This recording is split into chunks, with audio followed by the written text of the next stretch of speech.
What's up, everybody? Welcome to the Riverfront Bengals Show, episode 40. I am your beautiful host, Joe Farsing. Along next to me is the freshly shorn, not quite shorn, freshly trimmed Greg Neiman. How are you, my friend? I am good. I'm good. How are you? I'm excited for the new start of training camp to start here. Rookies report on Saturday. Vets on the 25th.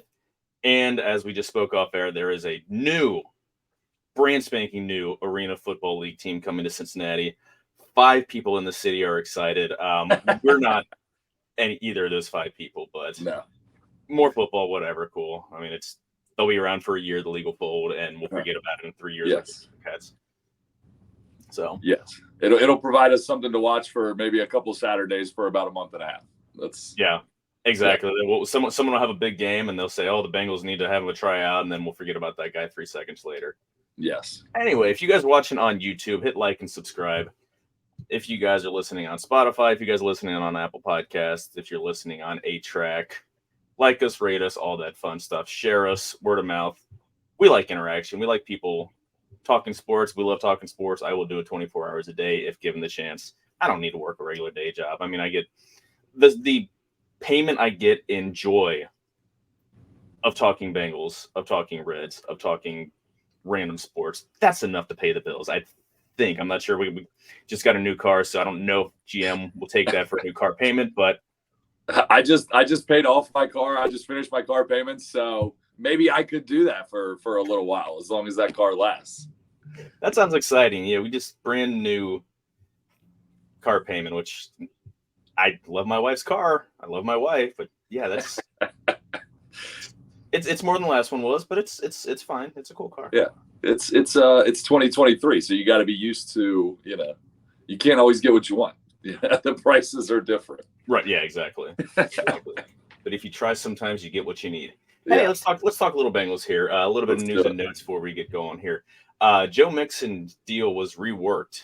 Absolutely no guaranteed money for 2024. Basically, it's a 1-year deal and a team option for 2024. This is kind of what I mean. We knew this was going to happen at some point or another. Are you surprised that he signed, or are you satisfied with the money? It's five and a half, somewhere around there with bonus or bonus money in there. I'm not surprised in any way, shape, or form. I mean, this is exactly what I thought.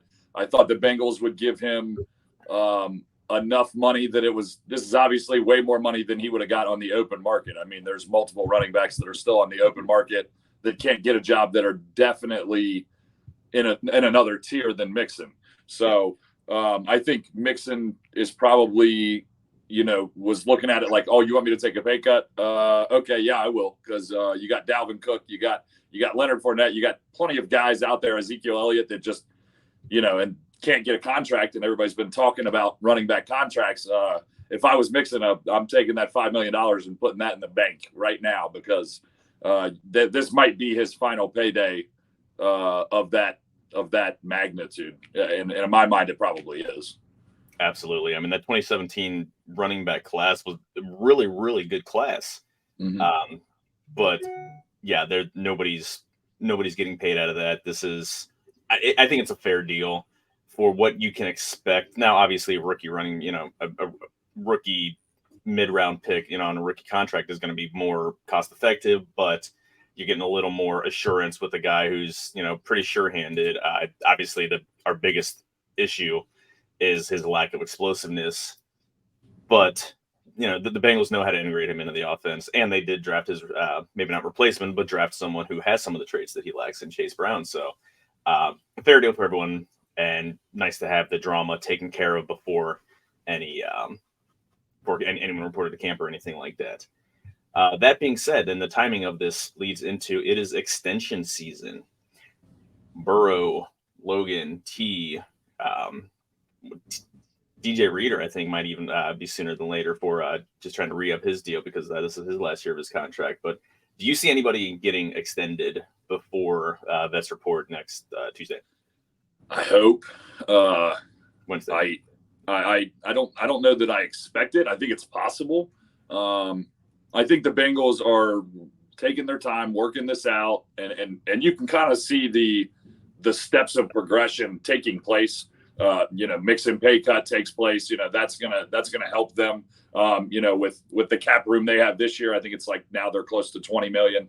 You can carry that over to next year. So I think they're getting all their ducks in a row, and they're when they do, I think it'll be really quick acting, one big swoop, and you'll see a lot of stuff get done in a short amount of time that took months beforehand of work. So I don't know when, but I do think when it happens, you'll see a lot of it all in one big run.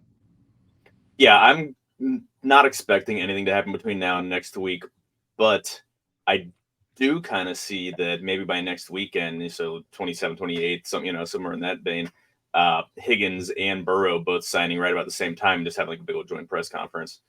Obviously, clearly everything has been set up for this. I mean, there's no question Burrow's getting extended. I mean, it's a yawn. Like, okay, let's just see the numbers.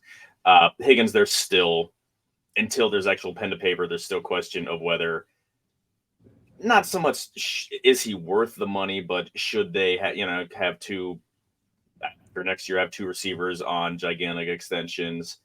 But I mean, you look at everything the Bengals have done up to the draft, they're building the defense through the draft so they can pay the offense. So it's pretty assured that, the T's sticking around.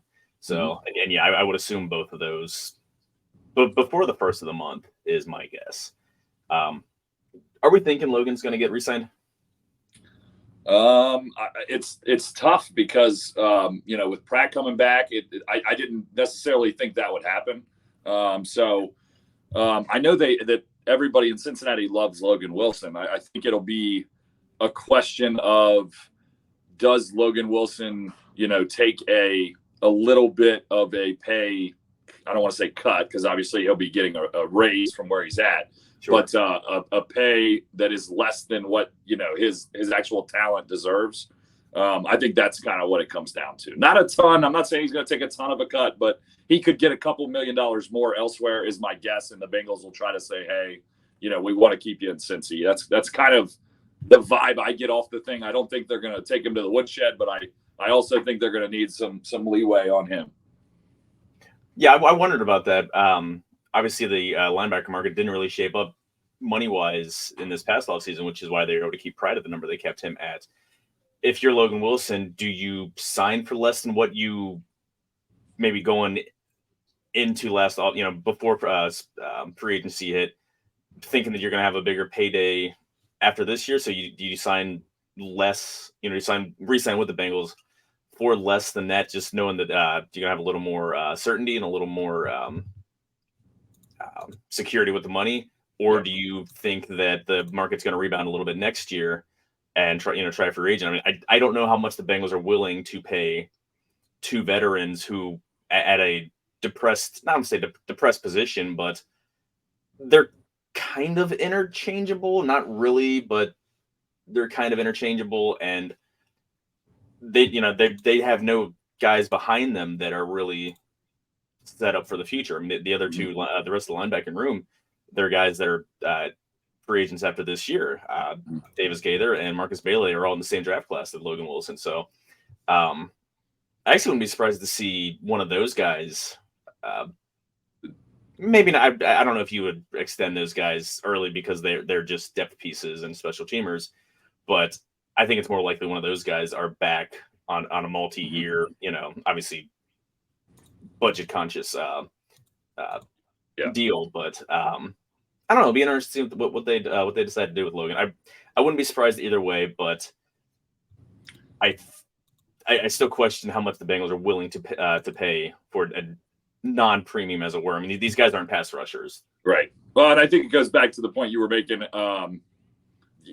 Like we're building through the draft defensively. I mean, like when we went into the offseason, I thought Von Bell would be somebody the Bengals took a real serious look at bringing back. I mean, we all knew Bates was gone, but I think Von Bell, we thought, okay, if you can get this guy on another, 2-year deal, that might be something you look into. I think Logan Wilson might fall into that same boat. We all love Von Bell, but you have to save money somewhere.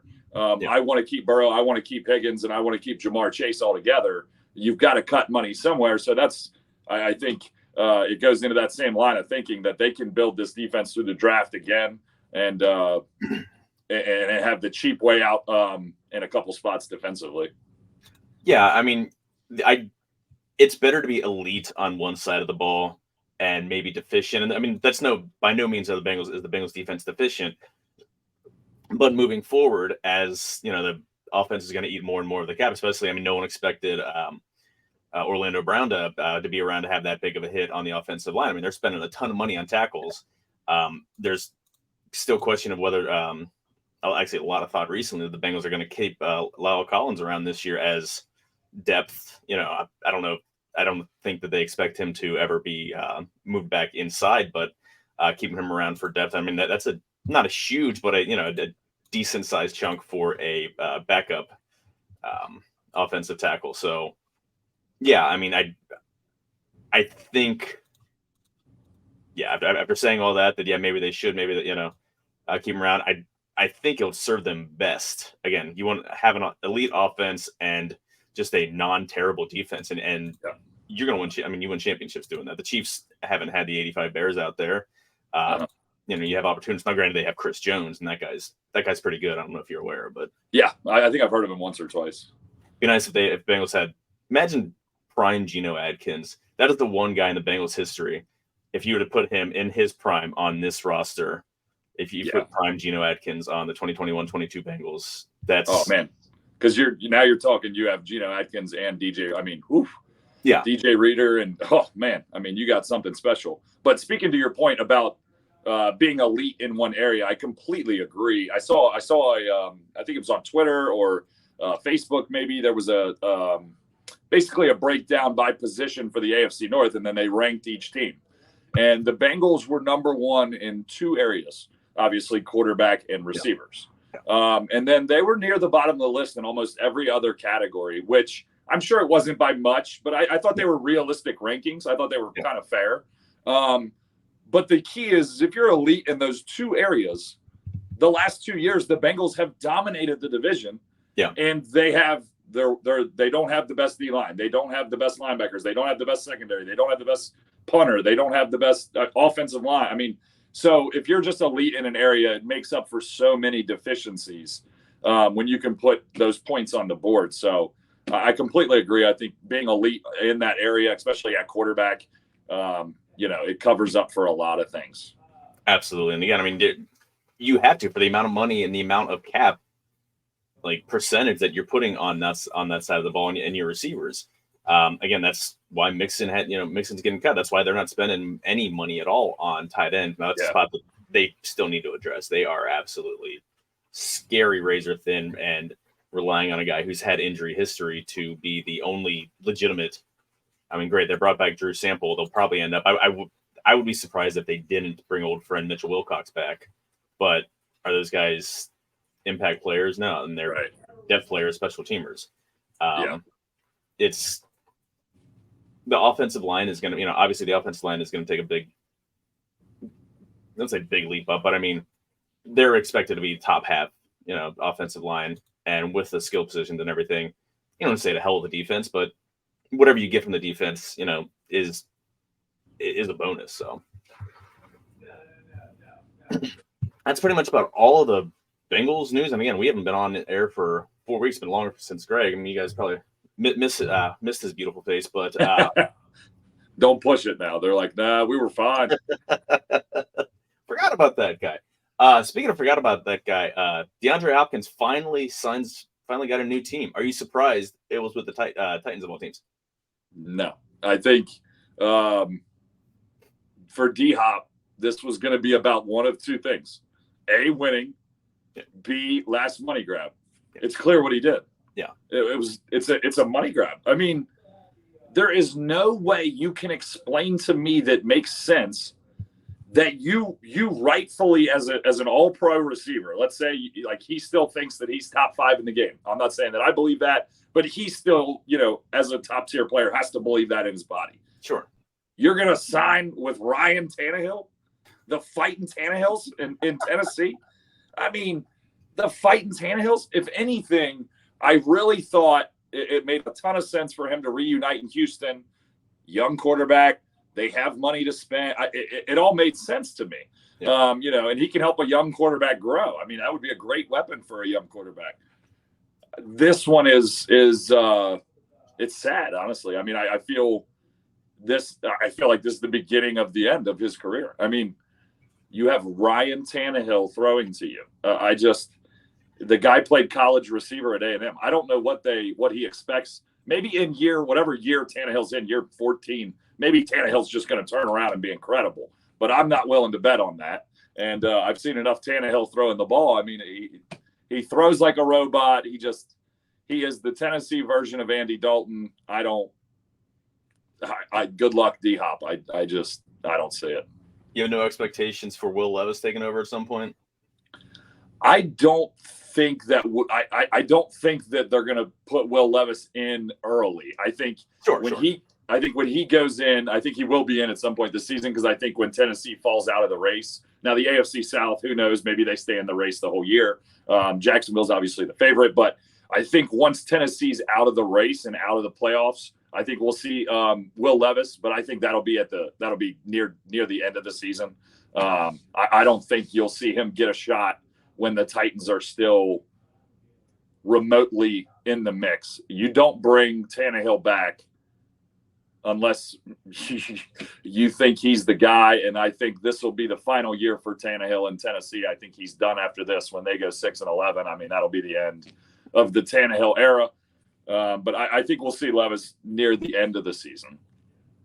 And that's what's funny is because the two spots that everyone talked about him possibly going to were New England, or supposedly I guess the finalists, New England and Tennessee. Now, talent-wise, I really don't think that they're too far apart.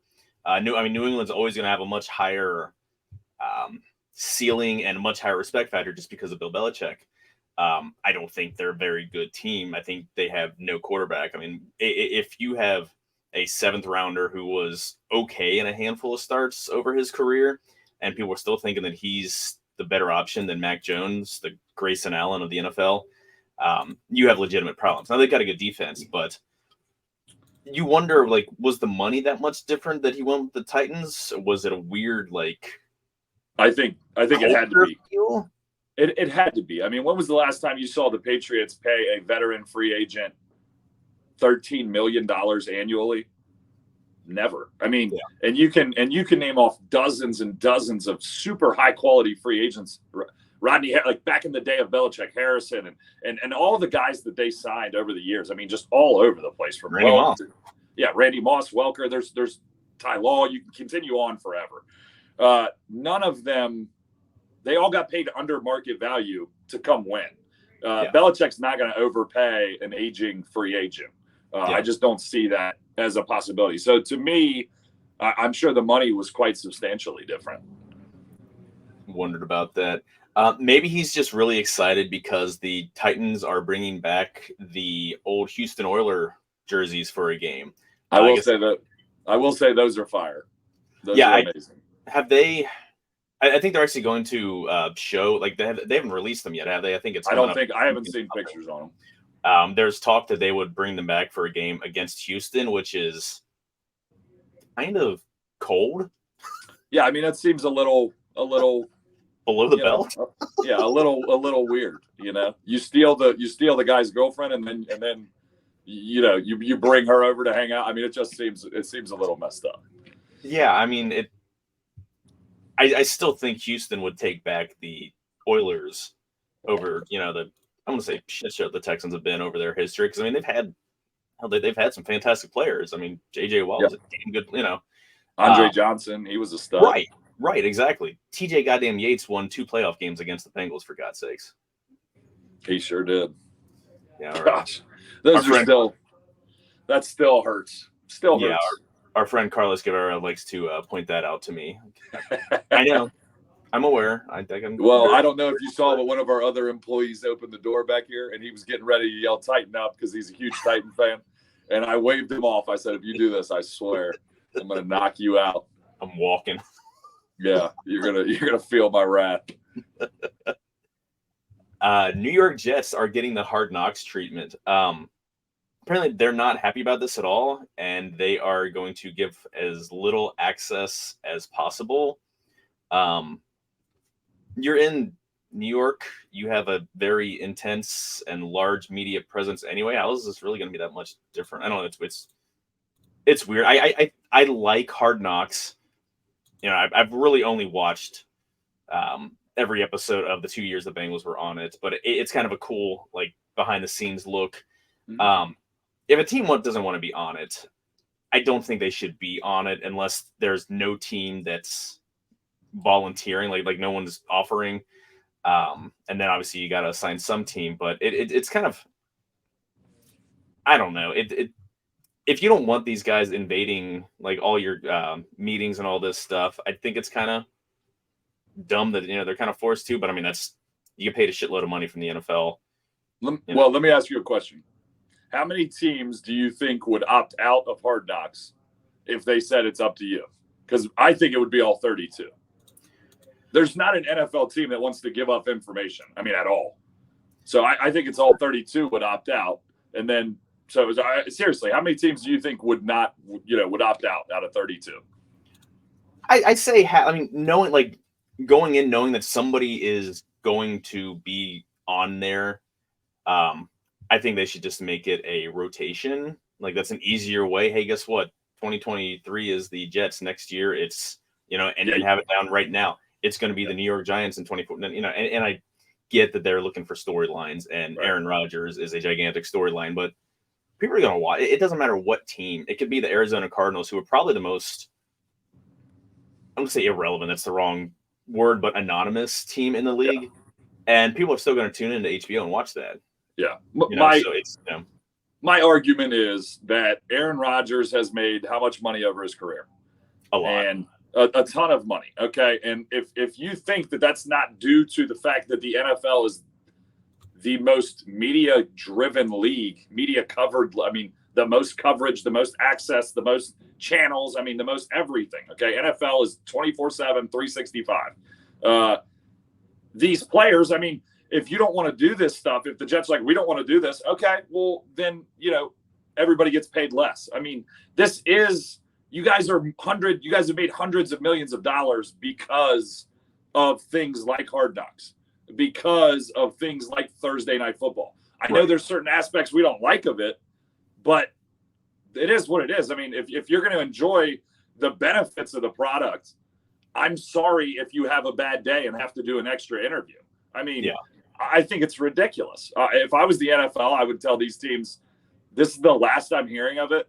And if I hear of this again, I'm going to start fighting people because this is ridiculous. You guys make this money, and I know it's a difficult game, but you guys play 17 games a year. Yeah. And make millions of dollars. I think you can do an interview. I think a camera can be on you. And I think it's ridiculous for teams to act like, well, we shouldn't have to have these people here. Okay, well, then I'm going to pay you $100,000 this year, and let's see how you do. So we're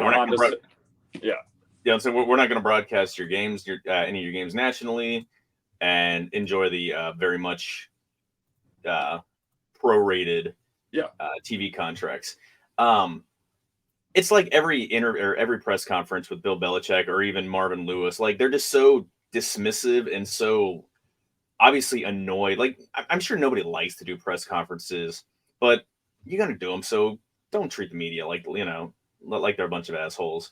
Like you don't have to be as completely candid. I think Zach Taylor is incredibly candid, and that's what I enjoy. Like his press conferences, they're very informative. It's not like some of these coaches, and again, the hoodie is pretty much the prime offender of this. They act like they're being forced to give out state secrets, or they're like this is some national security. Like, dude, you're a football coach, man. Like, you can be a little more candid, a little less of an asshole to these guys that are, they're some of the questions are dumb. I get it, especially when you get national media that are asking you the same questions you've been asked for 12 weeks, by local media, and it gets annoying. But like, you just come across like a dick. I just never understood it. Like, you get paid a ton of money to, so just suck it up. Again, I just think about everybody else in America. Okay. If I go to work and there's something that I don't like about my job, I don't get to bitch and complain the whole time and say, I'm not doing this. Okay, well, then you're going to be fired. So, I mean, and the biggest complaint they have is they have to talk to the media. Right. Sign me up. Sign me up, dude. I can do this. I can talk to the media. Yeah, I'm doing great. I'm doing great, Joe. How you doing? Yeah, I can answer your questions. I mean, are you kidding me? It's such a bad gripe. Like, it's, you got to pick your battles. I think these guys are nuts for trying to pick their battle with the media. It's crazy to me. You have 2 basically open interviews a week as an NFL head coach. Neither one of them lasts more than 20 minutes. Like, just grin and bear it, and just don't talk in cliches because it's just boring. Yeah. Now I will say, anyway, I do enjoy some of the Belichick answers. Sometimes they do make me laugh, but But for the most part, also, I agree. Yeah, I mean, he's just a crotchety, grumpy old man at this point in his career. Yeah. Speaking of crotchety and grumpy, any thoughts on the running back market and all the running backs like going to social media and like losing their shit because everyone realizes that it's just bad business practice to pay running backs a lot of money? I mean, I don't know what. Again, I have a real hard time feeling bad for the guy that's making 1.9 million and saying it's not enough. My Honda Civic just got hit by a guy with no insurance the other day, right after I paid it off. I have a hard time feeling bad for the guy that's making 1.9 million saying he's underpaid. I get it. The running back position is underpaid, but I'm sorry. That's life. There's also not enough, fry cooks to fill up all the McDonald's, but they ain't going to pay the next fry cook $30 an hour. So unfortunately for these running backs, you play 17 games a year to make millions of dollars. Now it might be a couple million less than what you want, but things aren't that bad. And, if they don't want to do it, then just don't play, sit out. If it's that bad, sit out. If all this stuff is funny, it's great. All this stuff is nonsense. And so let's have actions. That's if it's that bad, sit out a year. If you don't want to risk your body, sit out a year. Because guess what? We can draft a guy in the 6th round. Isaac Pacheco started for the Chiefs. You look at the last 15 Super Bowl winners. There's not a single one that paid their starting running back quality money at all. Yeah. So you can either get paid or you can get paid and lose, or you can get on board and win. I don't know. I mean, it is what it is. I don't know how it gets fixed. Well, it's just kind of the way that the game's evolved. It's like these bat first designated hitters that were around in the 90s and the 2000s in baseball, guys that can't play the field, and they're making big money. Like Edgar Martinez. Now he's a Hall of Famer, and he's and like David Ortiz, like those guys are kind of exceptions because they were exceptional, but they don't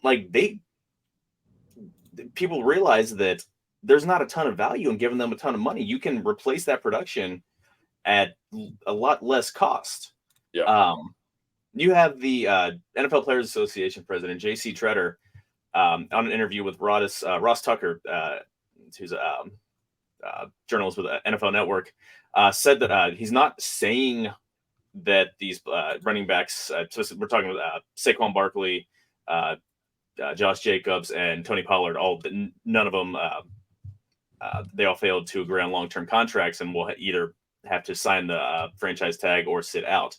So then he's not recommending faking injuries, but he wouldn't rule it out either. Like, you're in charge of every, like you're the Players Association president. The reason that running backs are paid less is because other positions are paying more. Why are you taking a stance on this? Yeah. If you pay running backs more, your quarterbacks are going to make less, or your wide receiver. Like, this is kind of a dumb hill for him to die on. I get you want to, as someone in the union, you want everyone to get paid, but like you have a salary cap. Like everyone's getting paid at, like, you have you have a wallet with $200. It doesn't matter how much, what you spend $200 or $150 on t-shirts. You only have $50 to spend on pants and underwear. I'm like, you have to sort, you've got to rank, whatever you think the best value for your money is. It's not a running back. Yeah. Franchise tag, the cost to sign a franchise tag has gone down since 2015. It was 10.9 million. It's now down to 10.1 million. It was actually it was under 10 million last year. It's gone up a little bit this year, but it's kind of crazy when you see that. However, a lot of other positions have skyrocketed. But I mean, this is the way the game is. I mean, they're not handing the ball off 35 times a game, pounding the ball into the line. It's not an efficient way to run an offense. You don't want that big lugging guy. Ron Dane, Jerome Bettis, those huge guys, like they're not coming back anytime soon unless there's this huge offensive revolution that finds more efficiency in the running game. Maybe bringing back, but even if that happens, like you said, I don't think it'll be the Ron Dane types. It'll be more of the Isaiah Pacheco types that have versatility. Swiss Army knife. It's just a different game.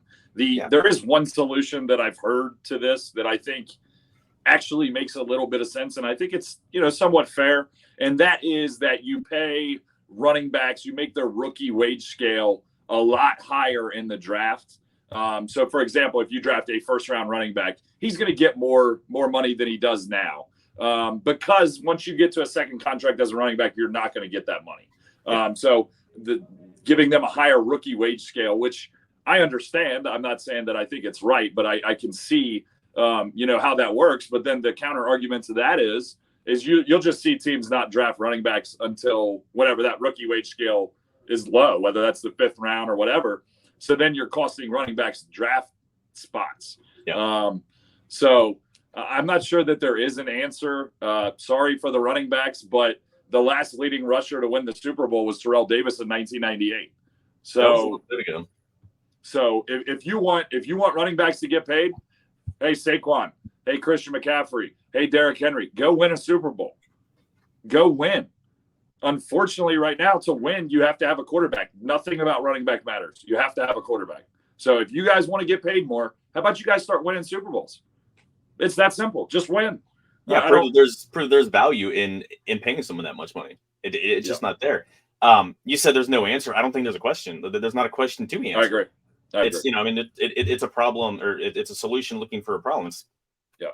Sorry, teams have gotten smarter with their money. Yeah. So, a lot of the alternative or wow. Let me try the English translation. The past week or so, a bunch of teams have come out with their alternative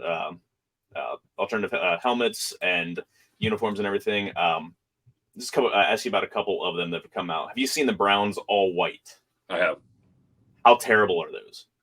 It's interesting. It's definitely different. They went for it. It's different. I usually like most of the alternative jerseys. Like I'm a fan of all the jerseys. Yeah. I don't know. I wouldn't grade that one too high. I was not quite as bad as those old Tampa Bay unis, but it's not great. It's like, I get it that the Browns had a white helmet back in their history. I mean, but it just looks really like just jumping on the Bengals train, because the Bengals went all white and it's pretty universally loved. And then they come it doesn't look good.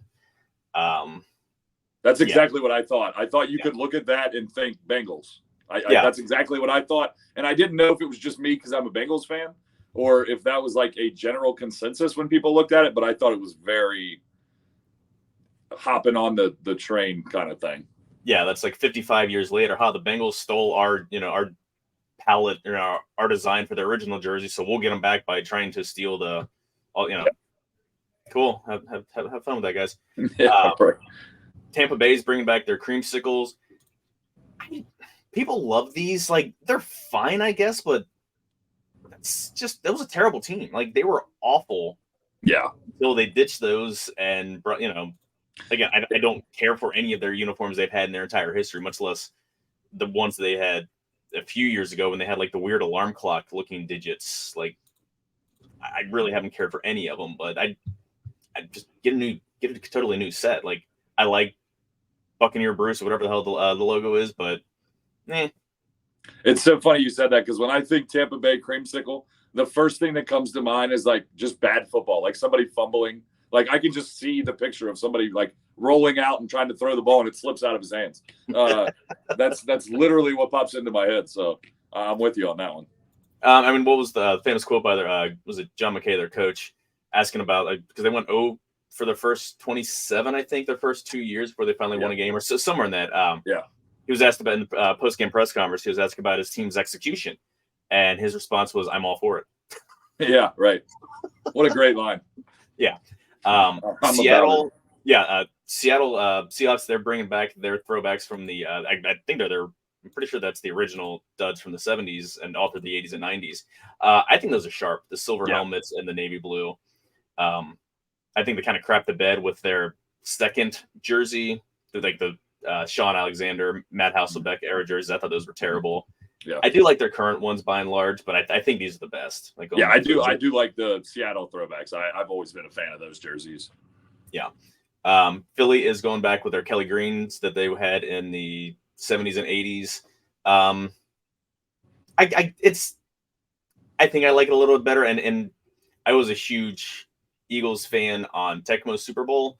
QB Eagles. I'm sorry, Randall Cunningham wasn't in the game. He was probably after Bo Jackson the most dynamic player. So I'm a little more favorable than the whatever color green you want to call their current ones and the silver trim. I think it's a little bit more sharp, but man, they're making a big deal out of it. But I'm not. Yeah, I'm not a super fan of the Kelly Green, but yeah, I don't hate them, but I'm just not. I don't. Right.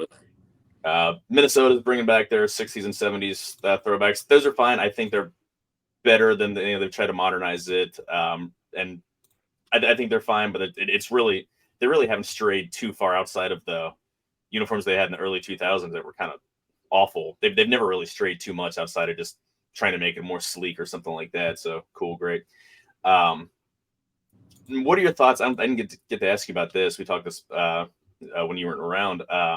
The Lions' blue helmets with their gray alternates. I've become if the Bengals were washed off the earth and I had to pick a team right now, the Lions, like they have my heart. You know what I mean? I love what they're doing. I love Dan Campbell. Like I just, I love everything about what they do. I like their draft. I like that they went up and got Gibbs at 12, even though I'm not, I don't really advocate for first round running backs. I just like that they're doing whatever they want to do. It's like nobody else is going to tell us how to run. Dan Campbell's going to do this the way he wants to do it. And I like that. So anything they do right now, I'm on board with. So they get a thumbs up for me because I just really enjoy watching them play football.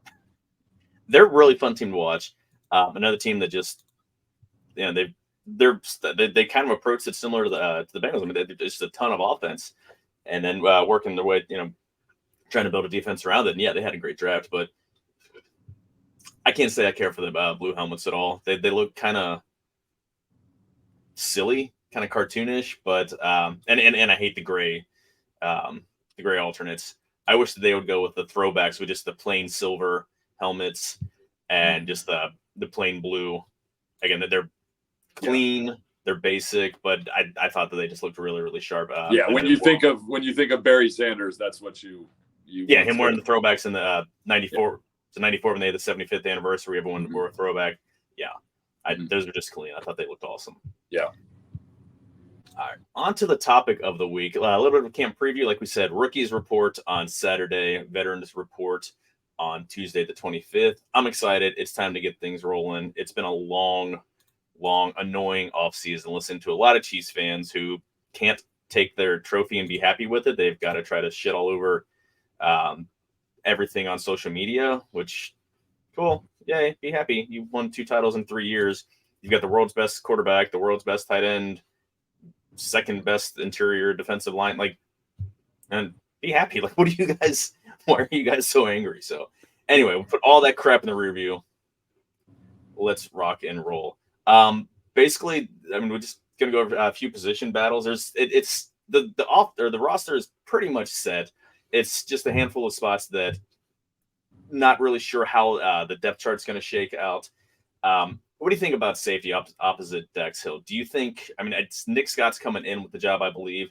A lot of people believe Jordan Battle will, by the end of the season, if not by midseason, be the starter. Do you think there's going to be an actual position battle in camp, or is that just going to organically happen during the year, or how do you think that plays out? I think it'll be I think it'll be like a realistic position battle, but I think regardless of what happens, I think you'll see both guys get a lot of reps. I think you're going to see when we get to the season, I still think both guys are going to get a lot of reps. I think the Bengals are going to let this play out over the course of the season. So, like, I think this decision might not be made till week 10 because I think these guys are very comparable. Like when they signed Nick Scott, I was very comfortable with him going into the season as the starter because I think his trajectory is headed in the right way. But now that they have Jordan Battle, I do think it's going to be a legit battle. But I think they'll let this play out over time. I don't think they'll rush this, and I think this is something that'll carry into the season because both of those guys are young and talented. And I don't think we'll see like a Dax Hill situation where he doesn't play at all, or nearly not at all. I think both of them will get quality reps in games early on in the season. Yeah, I think Nick Scott's going to get a little more run early. Yeah, because he's the veteran, and you're turning it over to Dax, who didn't have a lot of bizarrely didn't have a lot of reps last year. Nick Scott is a lot more of a physical freak to say the word. I mean, he's incredibly fast. Jordan Battle is a lot more of a heady, instinctual player. I think he's very much going to take over the Von Bell role. He's going to be a team leader very quickly. To be a captain at Alabama of all schools with the amount of athletes and talent, and he was a multi-year captain, I believe. Just an incredibly intelligent and knowledgeable guy. I mean, this is someone that he may make a mistake once. He's never making that mistake again.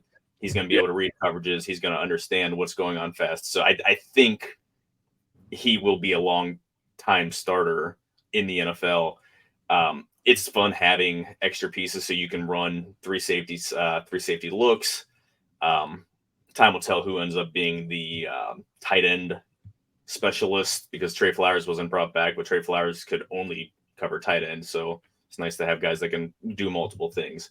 But yeah, I think you're right. It's something that they're both going to see a lot of time. I think Nick Scott's going to start out the season as the starter and getting the bulk of the reps. But yeah, somewhere week 10, somewhere around midseason, Battle will start getting more and more reps. Now, this all, you never assume health, or expect health, but you assume health at least to make these judgments. So again, it's a good problem to have, having quality players. These aren't guys that are guys that they're picking up off the scrap heap off of last cuts before the season starts. So on a right tackle, this one, is it Jonah's job to lose, or is it his job, period? Yeah, I think it's his job, period, really, in my opinion. I think it's pretty much a done deal. I think it's his job, and I think, La'el Collins coming, later on as a third option is going to be, just imagine if we had that the last 2 years, to be able to come off, be our third tackle. That would have been a wonderful thing to have. So, but yeah, I think it's Jonah's job. Yeah, I think too. Again, we won't see until, we get a few weeks into the camp, start going up against more, probably until I don't even know how much starters are even going to play in preseason, so how much you're really even going to judge. But by all intents, Jonah's has accepted. I think he initially took it as a demotion, moving it to the right side.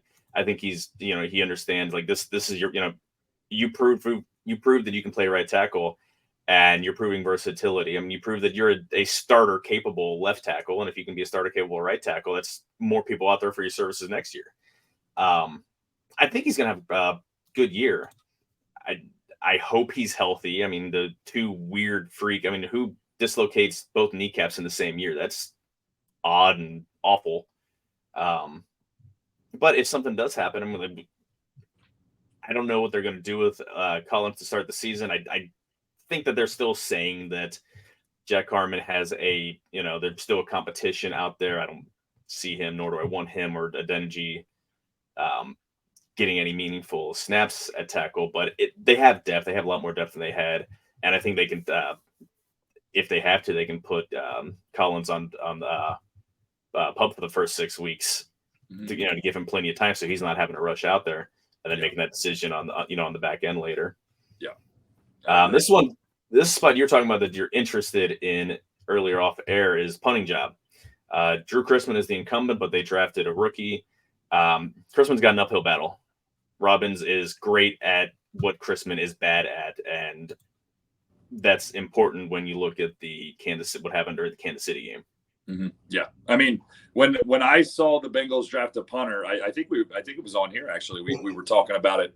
I've never been so excited to see the Bengals draft a punter, because when you look back at the Kansas City game, the punt right at the end of the game that he catches at the 20, because it's a horrible kick by Chrisman. I mean, just terrible.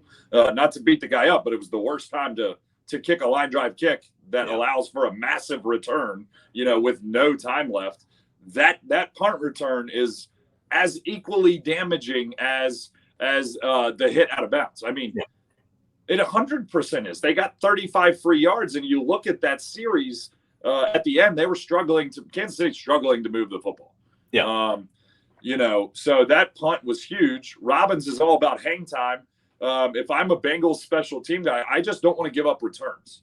I don't care if it's a 42-yard punt compared to 54. Let me just kick it 42. It's a fair catch, no return. Let me get my defense on the field because I have Joe Burrow. If we can make other teams drive the ball 80-plus yards every time they're getting it, okay, we have Joe Burrow. You don't. Let's ride. I just don't want to give up cheapies to teams because we have such an elite quarterback. Yeah, and especially, I mean, not every team has Patrick Mahomes on the other sideline, but when you have Patrick Mahomes on the other sidelines, you cannot just kick the goddamn ball out of bounds. That's my thing is, I get it, it was a mishit. It was the short punt and a low line drive. Why are you not angling that to the sideline? Reliving the past from 5+ months ago. It's still just frustrating. And yeah, I don't think Chrisman comes out of here. That being said, have you seen any of the stuff that he's been doing on social media? No, I have not. He actually has a side gig as a DoorDash delivery driver. He's buying food and just delivering it around downtown Cincinnati to homeless people. Absolutely. Oh, wow. He's going to a lot of these smaller business. He's going to a lot of these smaller restaurants and buying food. So not only is he helping these smaller places, most of them are in over the Rhine and places around downtown. So helping out them. But yeah, then he's just, and he's got a GoPro or something, and he's recording it all. But yeah, he's going to some of these parks downtown and just handing out full pizzas and or handing out burritos and here you go, guys, have a great day. And that's incredibly cool thing. Yeah, that's fantastic. So maybe he's got a career as a philanthropist. Yeah, all for it. I just don't want him kicking for my team. Yeah. Now I feel bad. Now I feel bad critiquing his punt. I mean, good guy. Yeah, but this is a football podcast, so we're going to talk about. I don't feel that bad. You didn't besmirch his character. You just said it was a bad punt. That's true. Yeah, we didn't say he was. He was a terrible person. That's true. For me, the most interesting battle on the roster is the running back depth chart. We know Mixon's going to be running back 1. Brown's going to be in there somewhere. Travion Williams and Chris Evans, they're all in there somewhere. I believe Evans isn't going to make it out alive. How do you think it's going to? How do you think it's going to play out? I agree. I think Evans is outside looking in. Yeah. I think I really like the rookie. Obviously, we haven't seen him in an NFL preseason game or in an NFL game yet, so there's always some question marks going in. But from what I've seen, I really like him. But I'm also a big fan of Travion Williams. So us going in with those 3 guys, I feel really good. Obviously, Mixon's going to be the number 1. I would lean towards Brown is going to be 2, but either way, I feel really, really comfortable with those 3 guys. Yeah, if this were Marvin Lewis, Brown would be the bottom of the roster and would see special teams as a gunner, and that's pretty much it. Thank God that his reign of terror on rookies is no longer around. I Yeah, I would hope that Brown gets the gets number 2 reps pretty quickly. Williams is I think he's a solid player, and if Mixon gets injured, I think Trevion Williams is your lead back, because he's, even though they're totally different builds. I mean, Mixon's 6'1", 220, and Williams is 5'9", like 5'8", 5'9", short guy, similar build, but Yeah. about 5 inch height difference. Um, yeah, I mean, I think Williams would do fine handling the ball 20. He's a capable receiver. He's a much more willing blocker. And again, you don't have to be a great pass blocker as a running back. You have to be a willing. Just Yeah. get in front of stay on the ground and get in front of the guy and just slow him down for a beat. Like, that's all you got to do. Well, and I think that's one of the things that is going to help Brown kind of put himself in the ability to be on the field earlier, or more spots to be on the field, because I do think his pass blocking is above average coming out of the draft. A lot of rookies, it's like, well, their pass blocking is just so horrendous right now, we can't even put them on the field. That's where I think he's going to have a step up on most rookies. And coming into this offense, that's a really useful tool for him that will allow him to get some on-field in-game reps, because he can do that. Yeah, I mean, he was highly well thought of for his blocking ability. Very much, I'm hoping they give him a chance. Mm-hmm. I mean, obviously, no one wants to put themselves in a position to where you're kind of throwing someone out there that you're not sure about, and then they end up crapping the bed and get your quarterback killed, or give up a major game-changing play or anything like that. So they're going to have to throw him out there in preseason, and then you're only going against second and third teamers. But by the end of the season, I mean, Chase Brown is going to be the backup running back, and he's presumptive starter going into 2024. And the only position where there's any bit, and this might be the actual most competitive roster battle, is the backup quarterback with Trevor Siemian and Jake Browning. I don't think it really matters, because neither one of them are going to be franchise saviors if anything happens to, I'm knocking on wood right now, Joe Burrow. Bengals like Jake Browning enough to have thrown him on the roster for a few games last year, so he got game checks. Trevor Siemian's had starting experience. I mean, he's won some games. He's not terrible. It's not like they're throwing Ryan Finley out there, or I think he's better than Brandon Allen. But any thoughts on how you think that's going to shake out? I could really see it going either way. Again, I mean, I hate to say this, but I really don't care who they. I really don't care. Yeah. I kind of lean towards Jake Browning just as like a feel good story. I'd like to see, a guy like that, make some money, where Trevor Siemian's probably already made, I would guess, 20-ish million in the NFL, even with not being a long-time starter. But I would like to see Jake Brown make some money, some life-changing money, a couple $1,000,000. But I truly don't care, which is, in the same way that I feel bad about saying I don't care, it makes me happy too, because we're in an era in Cincinnati where a first-round exit in the playoffs, none of us are going to be happy. No. And I can promise you, for my entire life, if you would have said before the season, the Bengals are going to lose in the first round of the playoffs, I would have said, I'll take it. Deal. So this is a good era of Cincinnati football, that we don't care who the backup is, because if he comes in, we're not winning the Super Bowl. And right now, that is our goal with Super Bowls, because of Joe Burrow, Joe Swag, Joe Cool, whatever you want to call him. Joe has set the bar at a different place, and I think it's amazing. Yeah, Siemian has made $9.164 million through his career. Good for him. Good money. Yeah. But yeah, you're exactly right.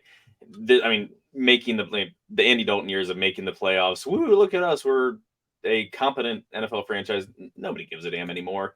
Yeah. If Burrow's out there, yeah, they're not raising the Lombardi. So at that point, you'd almost bring the crappiest guy in, so you at least get a better draft pick. Yeah, fall into another Jamar Chase.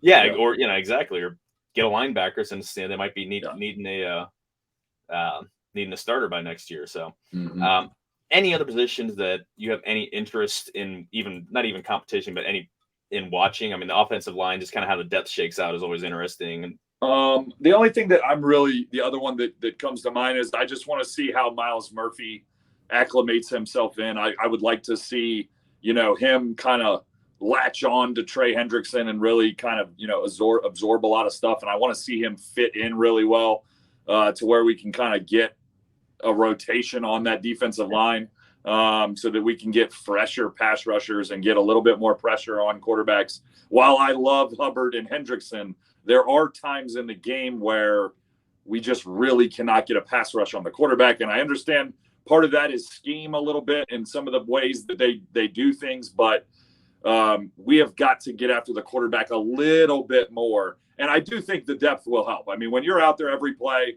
as an NFL defensive end, Hendrickson and Hubbard, you're exhausted. You're exhausted. So I do think keeping those guys fresh, I think if Myles Murphy can provide 15 to 20 plays a game, I think not only is Myles Murphy going to be fresh for those 15 to 20 plays, but then Trey Hendrickson and Hubbard are now more fresh and have a little bit more burst off the edge. And I just think it could tremendously help the Bengals.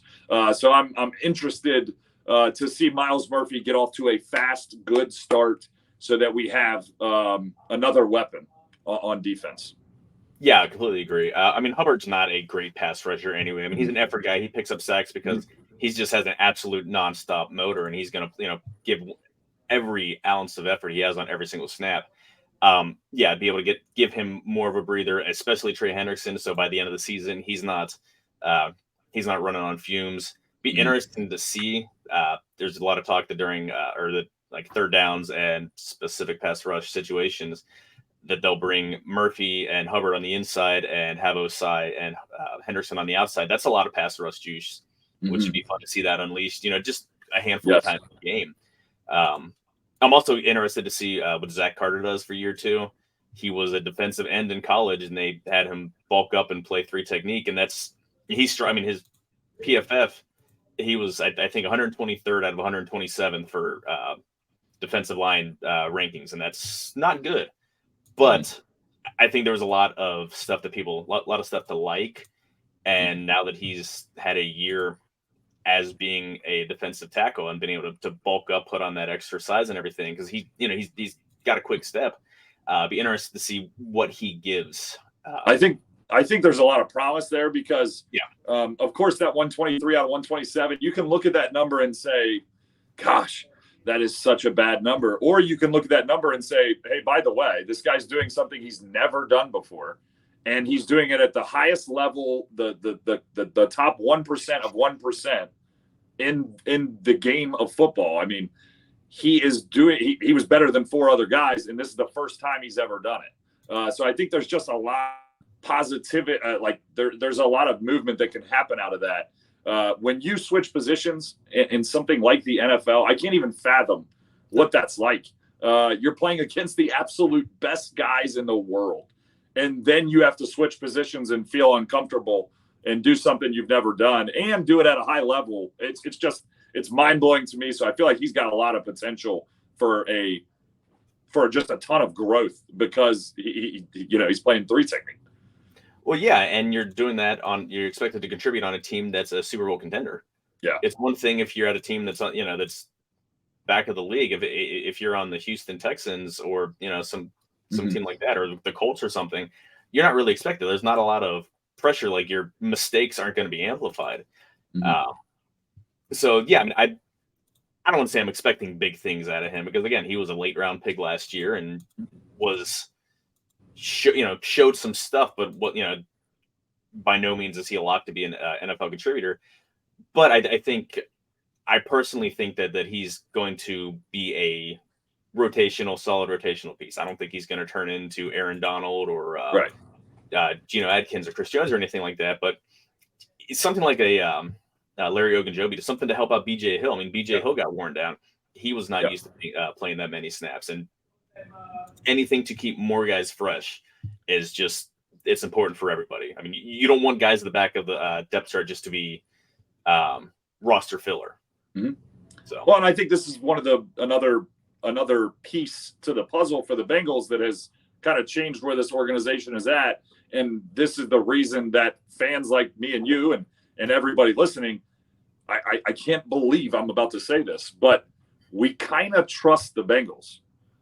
We kind of trust the Bengals front office to do. I know. I can't believe I just said it. I feel like, are the walls going to cave in? Like I'm telling you, we kind of trust the Bengals that, this is a late round draft pick that, he may not like you said, he may not become that rotational piece. It might not happen.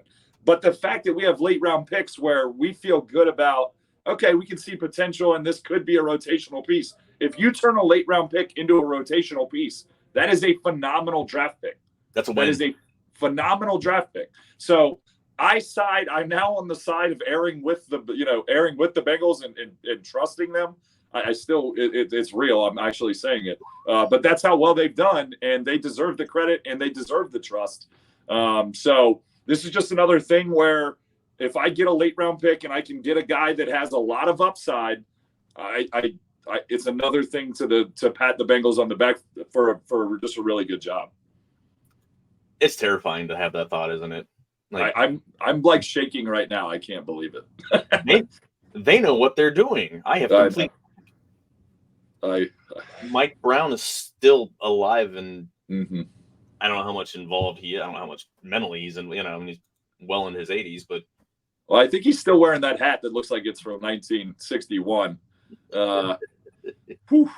He's definitely the guy that walks into the owners' meetings and they're like, "Who's that guy? That can't be an owner." Yeah, still probably still driving a 1987 Buick. No, 100%, 100%. Are you ready for the best segment in the world, viewer mail questions? Always. As always, most of these viewer mail questions, I do send out a call on Twitter. You have questions, just respond or send a direct message. The bulk of these come from our community through Patreon and on the Slack channel. Details are always in the show descriptions, whether you're watching on YouTube, whether you're listening on Apple or Spotify or any fun stuff like that. Join us. We have a hell of a fun time. We gave away Reds tickets. Actually, last night I was there and bought Ellis Farsing, who's Farson, not Farsing. That's my last name. He won tickets, and I bought him a couple beers on behalf. So, at the very least, you might get to meet me, and that might be a reason not to. Yeah, we're trying to encourage them here. I mean, come on. You're right. Anyway, first question, as always, comes from our good buddy Joey Gaditza from north of the border in Regina Saskatchewan. With Mixon staying on with the pay cut, does he have a chip on his shoulder now to perform on the field and stay out of, and we'll just say here, fucking trouble off the field? Just follows this dude. The Bengals are willing to keep him around, so I feel he owes it to them and to the city to be a better person. You'd hope he's got a chip on his shoulder. I mean, chip on his shoulder might not be the right thing, but he has a point to prove because, again, you look at all these running backs that are, I don't want to say more accomplished because Dalvin Cook's pretty much the only one who's clearly a better running back than him, but he doesn't have a job. Like, we're going in training camp, and one of the top 5 running backs of the past 6-7 years, and who had a good year last year. This isn't like Cook didn't. It's not like he struggled last year. It's not like he got replaced like Zeke Elliott. He needs to show that he's worth somebody having on someone having on the team, and he knows it's probably not going to be the Bengals. So, call it a chip on the shoulder, call it motivation. I mean, I think he's going to be very motivated to put forth a great season. Is that going to help? I don't know. He still has struggles with any bit of elusivity. He can't run away from defenders, and he's a liability in pass blocking. But what do you think? I mean, I agree with everything you said. I don't know that it's a chip on the shoulder because of the pay cut, because I think he's making more money than he would have anywhere else. I mean, if the Bengals decided to post June 1 cut him, he'd be making zero. He ain't getting $5 million from anybody else, though. I mean, he's not getting a dime. Look at the guys there. I mean, it's not happening. So I don't know that he has like a chip on his shoulder like towards the Bengals. But I do think that we should see an inspired Mixon because, and I hate to say this because I like Joe Mixon. I've liked him as a Bengal. I still do. I wish him nothing but the best. But unfortunately, this is the world of the running back. I think Joe Mixon, rather than, playing with a chip on his shoulder, he's literally fighting for survival. if this year doesn't go well, you become Ezekiel Elliott 2.0, and that does Zeke. The good thing is we haven't had to see Zeke with his shirt rolled up and his belly out. So, unfortunately, if Mixon wants to be in this league, this is survival year, in my opinion. I think so. For him, I hope he plays with serious passion, and I assume he will. I don't think he has ill will towards the Bengals, but I think it's survive or die at this point. I could not agree more. I mean, that's absolutely perfectly wrapped up there. Nate Dotson might know that guy from the former co-host here on the Bengals show, and also host the Riverfront, the OG Riverfront with Chad. Asks any free agent running backs that could be a fit financially and stylistically for the Bengals. Seems like a lot of big names out there. And again, we mentioned them. I just listed off 4 of them, but Zeke, Leonard Fournette, Dalvin Cook, Kareem Hunt. I'll let you put your thoughts out, and then I'll follow up with my thoughts. If I picked one, it would probably be Kareem Hunt, just because of the versatility. But no, I mean, to be completely realistic, no, unless there's something that happens in Bengals training camp that, an injury of some sort that kind of changes the dynamic of the room. I see absolutely zero reason they would sign a running back. So I hope that, that we stay healthy and we don't have to worry about that. But no, not really. I mean, I think if something happens, then obviously that changes the whole game. I mean, who is it? What happened? How long is he out? Those kind of things. But as they sit right now, I see no shot of signing any running backs, barring injury. I just don't see any. I see no reason. I don't see any benefit. I see nothing. You're spending money that takes away from that $20 million cap you're going to carry over to next year. That's going to help you with the Burrow contract. There's nothing about signing a running back here that makes sense in multiple different areas. None of it makes sense to do. Yeah, I mean, just a couple quick notes. Zeke has the most wear and tear. He's had more carries than anyone else. Fournette was the least effective of the 4, so I don't think a lot of teams are going to be lining up for his services even with injury. Kareem Hunt had his worst year by yards per carry by a long shot. I mean, he was under 4, and for a guy whose main and playing behind, I mean, Brown's offensive line is probably the best offensive line in the NFL. And if you're not getting 4 yards of carry behind that offensive line, there's something going on there, either health or you just don't have it anymore. Dalvin Cook is and would be the most productive. He'd be a very almost 1-for-1 replacement for Mixon, but he's also going to require more money to pick up.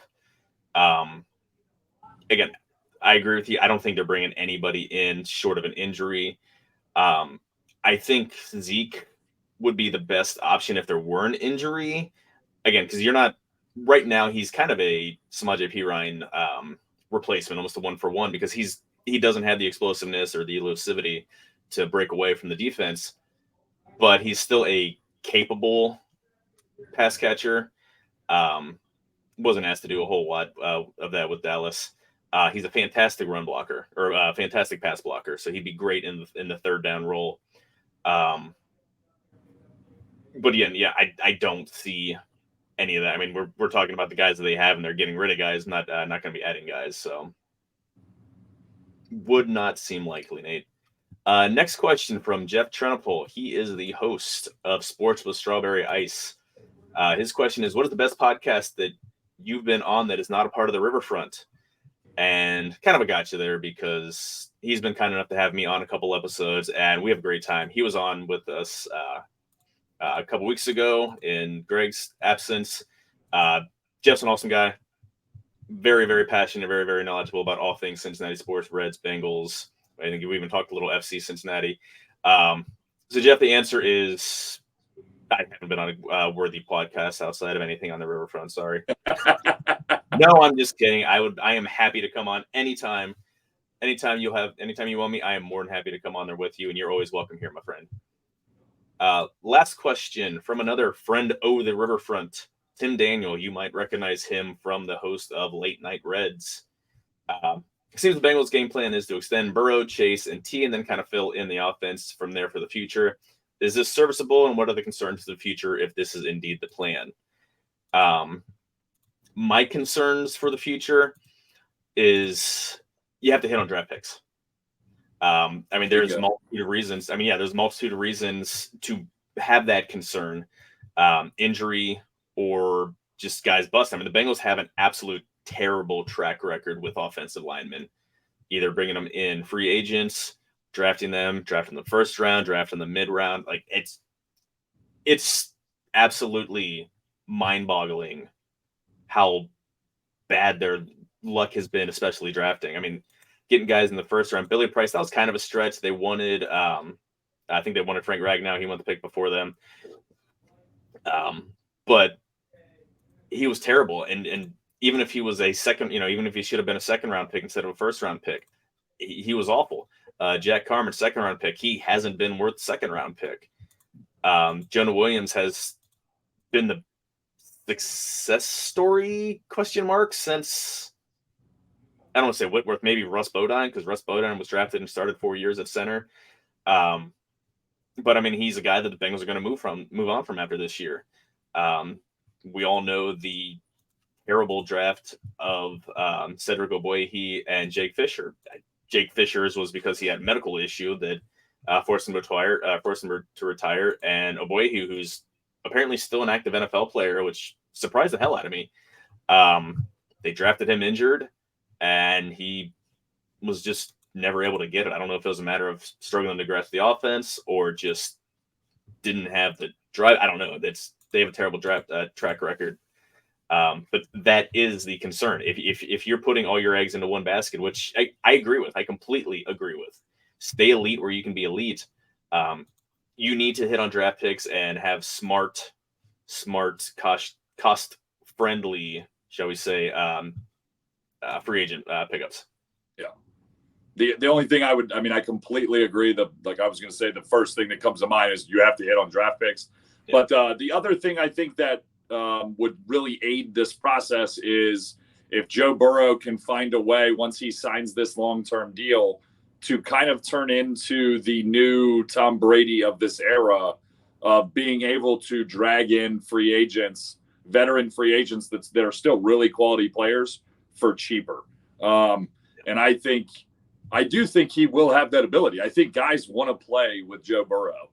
So I do think if you could sprinkle in a couple of those deals where you're getting guys at a discount that can still play, that would definitely help the cause. And I do think that's a possibility. Yeah, and I think that's going to become, the norm is the wrong word, you don't really know, but I think that's starting to happen a little bit.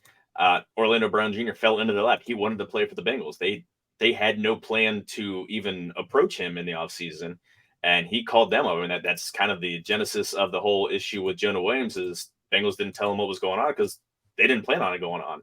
Yeah. So it's, again, you have to win to keep that pipeline going, and players are going to want to be willing to take less money to if they think they're going to win a ring. But that's that's obviously another important way, and that's the Burrow effect that I think is bigger than his actual presence and performance on the field. So, yep. So, any final thoughts before we get out of here? We've gone on just about long enough for this Wednesday evening. I have one final thought. Okay. Please, Reds W tonight. Just one. Yeah. Just want one Reds W. I think if we can just get out of the slide and get back into playing baseball. You only play Milwaukee 3 more times the whole year. We have a mental block against Milwaukee. We can't win that game. It's just unbelievable. But yeah, if we can just beat everybody else in baseball, we're fine. We don't have to beat Milwaukee to win the division. We can beat everybody else in baseball. We want one win. Just give me one win tonight, please. The Reds have had me furious for years. They bring me back in. I feel like they're toying with me. They bring me back in, and then they yank it away. As soon as I get all excited, they yank it away. So, please, a Reds W tonight, please. And I will be very happy. Yeah, obviously, by the time this hits everyone's feeds, the game should be over. I was at the game last night. The game and a third, because it was the resumption of Monday's game that was rained out. It was a long, painful night. Very painful if you are Luke Weaver's elbow. I don't know if anyone saw the pictures from that. He took a line drive off of his non-throwing elbow. Looked like he had a golf ball implanted under his skin. Oh, it was gross. Just it was bad. Yeah. Yeah, and then like I was so tired. I was there with my son, and I'm not going to leave a close game. I've left games that are blowouts or they're boring or if the weather's crappy. And weather was fine by 11:30 at night. Mind you, the final pitch was at midnight. And of course, they get 2 runners on, bottom of the 9th, and Spencer Steer hits an absolute rope right at the infielder, steps on second, double play, game over. And it's like, we won 12 in a row. We don't want to lose 12 in a row to give that all back. Yeah. They will win tonight. They have Graham Ashcraft, who's pitching better. Giants offense isn't that great. Now, granted, they scored 11 on a bunch of crappy pitchers. But hey, the Reds scored 10, which is more than they've scored in the past 25 games combined. Yes. They will win tonight. And if they don't, I will edit this out so that no one hears this. Perfect. The beauty of media here. This is perfect. Benefits of having the access. Yeah. All right, everyone. Again, next time you guys hear from us, the Bengals will be in camp. There will be some signings to talk about, hopefully soon. If not next episode, then shortly thereafter. Outside of that, everyone take care. We'll see y'all down the road.